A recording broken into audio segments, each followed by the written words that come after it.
Oke, jadi welcome back to Salam Trader Academy Channel. Ya, masih berjumpa kembali dengan saya, Om Silent, di kesempatan morning briefing hari ini untuk tanggal 19 Desember 2022.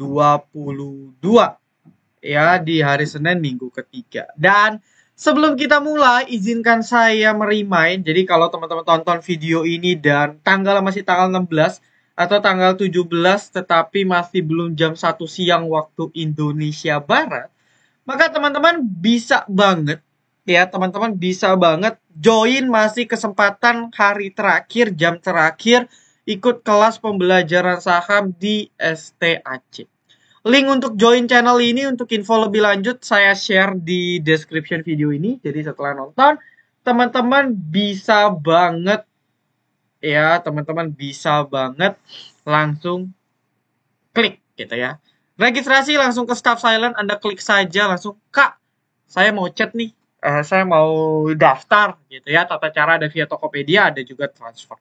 Besok kita langsung kelas Sabtu dari jam 1 sampai jam 8 malam, hari Minggu dari jam 9 sampai jam 4 sampai 5 sore. Jadi bisa dibayangkan ya betapa worth it-nya di FTAC. Ya, seperti jadi kesempatan terakhir, jangan sampai nyesel. Kayak invest banyak banget yang nanya, "Om, invest buka gak?" Saya bilang telat gitu. Jangan sampai nanti STAC teman-teman juga ketinggalan momentum yang sama.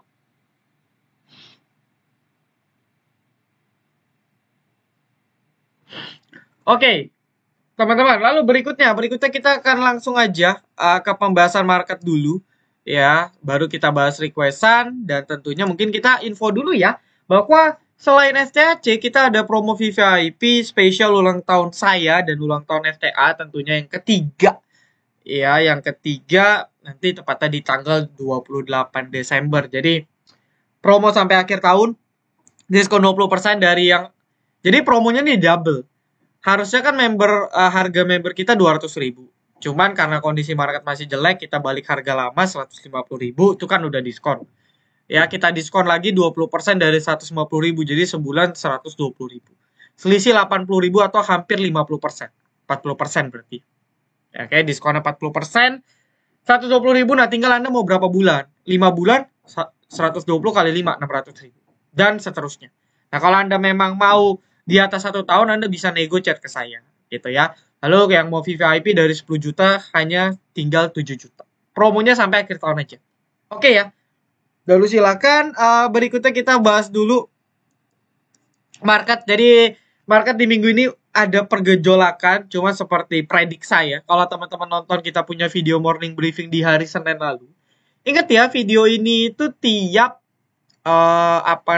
tiap akhir pekan. Jadi untuk tujuannya hari Senin dan sepekan ke depan. Lalu kalau kita perhatikan di terakhir tanggal berapa sih? Nah, ini ya, tanggal 9 ya. Di sana kan saya bilang bahwa ada kemungkinan market akan menyentuh bottoming ya, beserta dengan prediksi Goto yang mungkin teman-teman udah sering dengar di beberapa live saya ya. Kalau teman-teman tonton kita punya Instagram, maka teman-teman tahu bahwa di antara video-video live saya ini saya cerita bahwa Goto ini harusnya sih nggak akan nyampe 50 atau 80-an, itu rebound dan terbukti. Dan ini juga menyebabkan marketnya bisa dibilang minggu ini ada sedikit angin segar ya.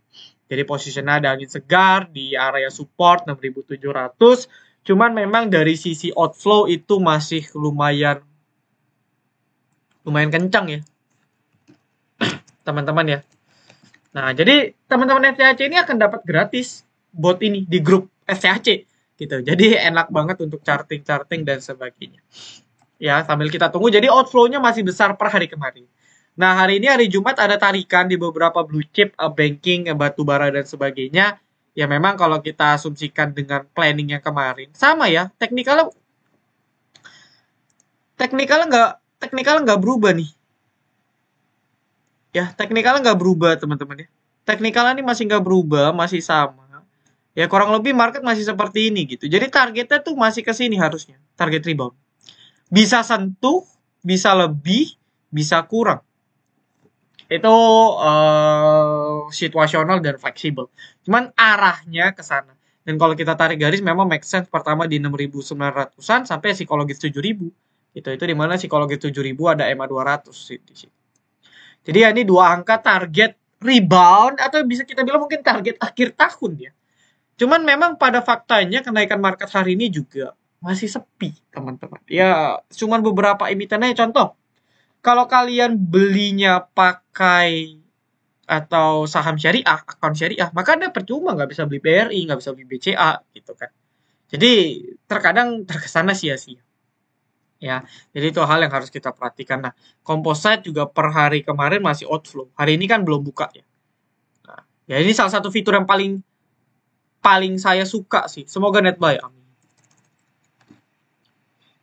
Foreign flow. Nanti kita akan mau buat versi BDM. Cuman ya sabar, bertahap. Oke ya. Lalu berikutnya, ini udah kelar untuk market. Jadi mungkin prediksi saya minggu depan harusnya masih dalam kacamata yang positif ya. Atau bisa lebih dia mungkin sideways dulu. Karena kan market masih 2 minggu lagi. Bisa jadi dia konsolidasi dulu, baru di minggu terakhir baru coba naik. Gitu ya. Siapa tahu Januari effect dia jebol continuation. Gitu. Sampai nanti mungkin di bulan Maret, April kepentok baru dia koreksi. Jadi ini hal-hal yang masih probabilitasnya masih, cuman memang selagi dia masih bergerak dalam dia punya wedge yang saya gambar 2 garis ini, ya, maka potensialnya market arahnya masih ngerucut ke bawah secara tren panjang, tren jangka menengah. Jadi itu hal-hal yang harus kita perhatikan. Oke, lalu berikutnya kita akan langsung aja ke pembahasan dari IHS, pembahasan dari teman-teman di IG. Saya biasanya tuh di jam 12 jam 1 saya share setiap hari Jumat. Jadi minggu depan Anda pantengin IG kita, Anda bisa request. Saya bukanya di handphone, ada kurang lebih berapa belas kita bahas. Ya. Dan reminder aja ya, kita TikTok juga aktif. Kita sering live di TikTok, live di IG, kadang sendiri, kadang undang orang. Di TikTok saya juga sharing chart, sharing konten-konten. Jadi bantu follow, bantu like, bantu share. Teman-teman bisa bantu FTA ya biar makin semangat saya. Jadi akan sering banget live ya, screening itu lebih update lagi. Kalau ini kan cuma seminggu sekali. Oke, lalu kita bahas pertama technical NICL mau AVG up masih yakin bisa naik lagi. Oke, nampaknya ada yang cuan gede. Oke, untuk NICL perlu kita ketahui kos bandar yang goreng waktu dia dari pertengahan Oktober kan asumsi dari dia belum gerak tiba-tiba digerakin ya. Di luar hari ini chartnya ada PD, ada CP, yang utama itu di 104, 111. Dan kan kalau kita tarik dari awal banget, volumenya meledak itu pasti di bawah 100. Jadi per 125 memang cost-nya menurut saya lumayan tinggi. Iya. Maksudnya kalau kita beli di 125 harus trading plan jelas, money management jelas.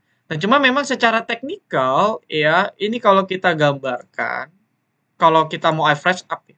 Tentu average up itu ada berbagai tipe, tergantung. Ada yang suka average up-nya ketika dia breakout buat higher high, meskipun itu cara agak riskan ya, dan nggak cocok kalau market lagi PHP. Lalu yang kedua adalah ketika dia retrace. Nah, kalau kita asumsikan retrace, maka retrace terbaik saat ini itu ada di range sekitar 100 berapa nih? 122, 123 sampai kurang lebih 117, 116. Jadi ini adalah area terbaik untuk Anda mau coba spekulasi buy NICL. Dan which is kalau kita lihat weekly ini kan rejection ya, tembus Bollinger. Jadi mungkin banget minggu depan nih koreksi. Nah, kalau mau average up ya, asal dia minimal di atas ini area breakout kemarin 111 ya. Jadi asal dia di atas 111 110 tuh masih oke. That's why mungkin di daerah 120-an apalagi dapat di 120 ke bawah. Itu mungkin area yang lumayan bagus. Kalau kita track di bahkan hari apa ya? Hari Kamis ya. Ini kan broker summary hari Jumat belum open. Itu masih akum gitu. Cuman ya mungkin bisa aja dia kan kalau bandar kan maunya akum lebih murah. Gitu loh. Jadi itu harus kita perhatikan banget. Oke ya. Jadi kalau mau flash up terserah, cuman ingat setelah flash up abis itu gagal, profit Anda bisa hilang dalam sekejap. Jadi flash up itu harus penuh perhatian. Di antara 4 big bank, yang mana yang masih bisa masuk? Sebenarnya sih I prefer BCA ya, atau Bank Mandiri is okay. Karena kalau kita lihat chartnya BNI, ini on resist banget. Ya, higher high dia mau tembus. BRI juga on resist, jadi prefer saya paling BCA. Cuman BCA memang outflow-nya masih yang paling besar juga. Gitu ya, tapi Kalau kita lihat nih kan dia punya classic support yang paling strong di 83, 8382. Ini masih kuat dan posisinya ini masih nggak jauh dari support gitu. Jadi upside-nya dia kalau mau balik ke higher-nya itu masih tinggi risk reward-nya. Tapi kalau BRI BCA BMRI, BRI BNI udah tinggi. Meskipun bukan berarti nggak bisa lebih tinggi, bisa dia jebol continuation all time high. Cuman kan kalau dari sisi yang mana ya yang paling paling lagging gitu ya, yang paling bisa masuk, sebenarnya semua boleh. Kalau Anda yakin window dressing akan terjadi. Tapi kalau dari logika dasar ya mungkin cari yang kayak model-model BCA. Gitu ya, disclaimer on. Oke, lalu berikutnya WH. WH ini transportasi belum terlalu banyak pergerakan. Bandara juga masih gitu-gitu aja ya. Cuman kalau kita lihat memang posisinya si WH ini udah cukup bottom. Jadi harga 100-an ini, apalagi di 100 ini harga sebelum WH digoreng, ya bisa akibat LK dan sebagainya. Jadi ini udah di bawah harga waktu dia digoreng. Gitu. Harga waktu digoreng itu di 110-an, 111-an. Oke, jadi menurut saya, kalau ini kan lotnya tipis ya sebelum digoreng. Jadi kalau Anda uang dingin, boleh coba tipis-tipis. Ya mungkin jebol lower low di 98, 99 bisa buang. Tapi lotnya tipis, jadi masuknya pelan-pelan. Ya, tapi belum tahu kapan digoreng, cuman positionnya memang on support. Dewa bukan Dewa 19 lagi, Dewa 50. Ya, dan saya udah bilang lah beberapa kali. Ya, saya udah bilang beberapa kali ke teman-teman bahwa Dewa hati-hati gitu. Bumi grupnya atau Bakri Group juga belum kelar gitu. Yang saya bilang kalau sering live mungkin BNBR jadi alternatif karena bisa copet-copet tipis ya ketimbang Dewa. Ya Dewa nature-nya dia di 50, nggak ada story, mungkin kemarin naik karena ke trigger bumi. Jadi saya pribadi jelas no ya, karena spesifikasi atau spesialisasi saya juga bukan di emiten 50. Mungkin saya akan trading ketika dia udah bangun dari 50 ke 60, retrace, nah mungkin saya baru masuk. Bukan benar-benar kita collect dari 50, dia tidur kita. Memang sih itu potensial, tapi spesialisasi saya bukan itu. Jadi saya tidak pernah beli dengan cara seperti itu. Jadi ya jawaban saya skip ya. Hari ini volumenya gede, nanti cek kalau dia ternyata distribusi ya makin berat. Lalu berikutnya Om Adi udah dasar. Oke, coba kita cek. Sebenarnya dia udah buat support ya, tapi balik lagi konstruksi ya konstruksi. Kita hari ini profit Jekon. Ini konstruksi yang second liner, profit belasan persen gitu ya. Kita kupas di sini. Nah, cuman emiten yang blue chipnya belum kelihatan. Kalau dibilang Adi itu udah dasar, yes, saya setuju. Adi itu bisa kita bilang udah bottoming. Bahkan kalau kita bisa bilang kemarin harga di 400-an, 500 ke bawah itu udah mirip banget waktu zaman pandemik, teman-teman. Hampir menyamai zaman pandemik. Bahkan setahu saya WSKT itu udah lebih rendah dari pandemik. Ini lebih gila lagi ya. Ya kita skip lah karena kita tahu WSKT ini lebih parah. Cuman Adi ini kalau Anda yakin dengan konstruksi ya ini oke lah. Di luar WSKT itu masih konstruksi masih bisa kita pertimbangkan untuk kita buy. Jadi kalau dibilang udah dasar, iya, tapi bukan berarti nggak bisa lebih turun lagi. Gitu. Karena momennya entah kenapa momennya nggak muncul. Apakah mungkin di akhir minggu ketiga, minggu keempat? Bisa jadi. Masih panjang ya. Masih 10 hari perdagangan market. Jadi apapun bisa terjadi di dalam 10 hari. Ya, intinya sih asal dia nggak buat low baru 474 bisa spec buy. Gitu ya. Lalu nextnya, kalau desktop mirror sering keluar, wah itu biasanya sinyal.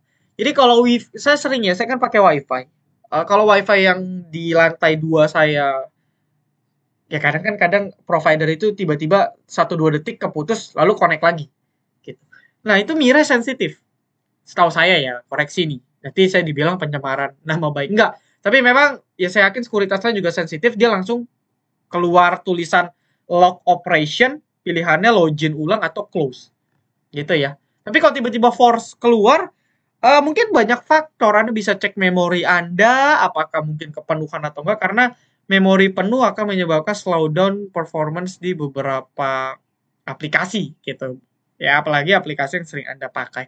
Lalu juga bisa cek ketersediaan RAM Anda untuk di laptop ya, di PC, karena itu juga ngaruh banget ya. Akan nge-lag, bukanya akan lama dan sebagainya. Sisanya nggak ada sih. Ya, lalu FTNY ini IPO yang udah saya bahas, saya pribadi nggak ikut dan terbukti. Cuman bukan berarti dia akan turun terus ya. Bisa jadi turun terus, bisa enggak. Cuma coba kita cek. Masih di Akum ya. Sama si Surya Fajar. Surya Fajar ini underwriternya. Masih di collect ya. Cuman mungkin kita tunggu dia stabil beberapa candle kali. Karena memang kadang ada beberapa emiten yang kayak gitu. Kayak CBUT ya. Sideways, Rita lupa, digoreng. Jadi mungkin kadang ada beberapa emiten yang seperti itu. Cuman saya bukan spesialisasi juga IPO, jadi saya masih research lah. Oke, analisa IPO yes, tapi ketika dia udah listing beberapa hari saya masih butuh research. Jadi saya nggak bisa bilang spesialisasi banget setelah listing itu arahnya kemana. Cuman ya memang ada beberapa pola yang belakangan ini sering terjadi. Gitu ya. Lalu BBRM koreksi yang wajar banget, jadi kita nggak bisa expect. Anda lihat weekly-nya deh. Loh, weekly-nya tuh udah tembus banget. Jadi minggu depan ya harusnya sih istirahat lebih baik ya. Bukan berarti nggak bisa ngegas. Bisa, tapi secara logik kayaknya nggak bijak gitu kalau kita masih HK-nya tinggi. Ya mungkin bisa jadi kayak CEM kan. Naik. Terus kita juga di CEM ada profit. Tapi kalau tipikal saya ya tunggu weekly-nya. Asumsi weekly balik ke bawah Bollinger aja itu di 70. Gitu. Balik di harga dia sebelum sepi itu di 76, 77. Jadi minimal di bawah 70 Anda baru di bawah 80 minimal Anda baru mau entry. Ya kalau dari sisi akumulasi distribusi memang udah kelihatan nih banyak distribusi ya. Karena wajar bandar cuannya udah lumayan banyak gitu yang nampung retail dalam 3 hari terakhir di luar hari Jumat. Gitu. Jadi ya mungkin di bawah 80 bisa coba Anda perhatikan. Lalu Elsa, kemarin kita live sama Ko Thomas, beliau bilang dari perspektif beliau untuk oil mungkin masih bisa di watch, tinggal kita lihat bisnis si perusahaannya gimana. Gitu ya, ada Elsa. Untuk Elsa sendiri menurut saya ini emiten yang solid. Cuman memang tipikal slow. Jadi kita nggak bisa ekspektasi ya. Kita nggak bisa ekspektasi bahwa si Elsa ini naiknya cepat. Masih dalam trend line-nya. Jadi kalau kita asumsi trend line Elsa ini strong karena terbukti berapa kali ya? 1, 2, 3, 4. Nah, kalau terbukti sampai keempat kali dia berhasil technical rebound ya, maka kita buat channelingnya dulu coba. Ya, ini channelingnya, maka probably dia akan ke sini. Lalu dia juga buat falling wedge ya di sini ya. Sorry. Nah, dia buat falling wedge ini. Tinggal tunggu action breakout. Ya, volumenya juga harus mendukung. Karena kalau volumenya nggak mendukung agak susah. Gitu, mungkin validasinya ketika dia berhasil balik tembus 330 kali ya. 330 dengan volume mungkin akan jadi ciri bahwa emiten ini layak untuk kita entry. Secara validasi. Secara bottoming 300 sudah bottom. Gitu. Cuman saya rasa kalau jebol 300 dia jebol trend line, ini bukan merupakan hal yang bagus untuk Elsa. Jadi harusnya mungkin akan dijaga di harga 300 320. Gitu ya. Ya bisa masuk lah ke dalam proses. Lalu TBLA CPO sih saya rasa udah hampir say goodbye ya. Ini udah hampir jebol 665 low baru. Harusnya Anda lepas TBLA juga dari 7,5. Emiten CPO lain juga nampaknya tidak ada sesuatu yang bisa diharapkan. Ya mungkin TAPG ya. TAPG ini lumayan strong lah. Atau enggak FTA. Ini dijaga. Tapi secara overall harga sahamnya juga perlahan turun gitu. Jadi belum ada momen lah. Saya juga jarang banget trading CPO. Kecuali memang lagi momentumnya kencang. Itu pun untuk trading aja. Gitu. Oke, terakhir BBCA. BBCA masih solid ya. Dan saya udah bilang ini koreksian wajar. Position juga masih belum jauh dari support banget. Jadi ya, prospek kenaikannya oke. Validasi breakout di 8.700 untuk lanjut naik. Tapi BCA ini akan enteng kalau dia naiknya ketika ada flow dari market ya, dari asing. Karena pergerakan banking kita ini masih didominasi sama asing.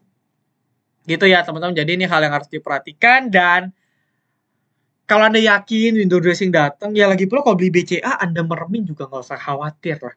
Ya kecuali Anda beli sama aneh-aneh, Anda meremin, Anda takut. Tapi kalau BCA ya udah gitu, ini one day pasti akan perlahan naik gitu. Oke ya teman-teman ya, jadi mungkin kurang lebih itu dulu requestannya, thank you. Ya saya biasa open request sampai malam, tapi saya ada urusan Sabtu Minggu FTAC. Jadi buat yang mau join silakan, kesempatan terakhir dan good luck. Semoga minggu depan market sesuai prediksi. Kita doakan yang terbaik. Disclaimer on, analisa yang saya berikan analisa ulang karena itu perspektif dan sudut pandang dari saya. Thank you, salam Trader Academy. Be silent, be patient, be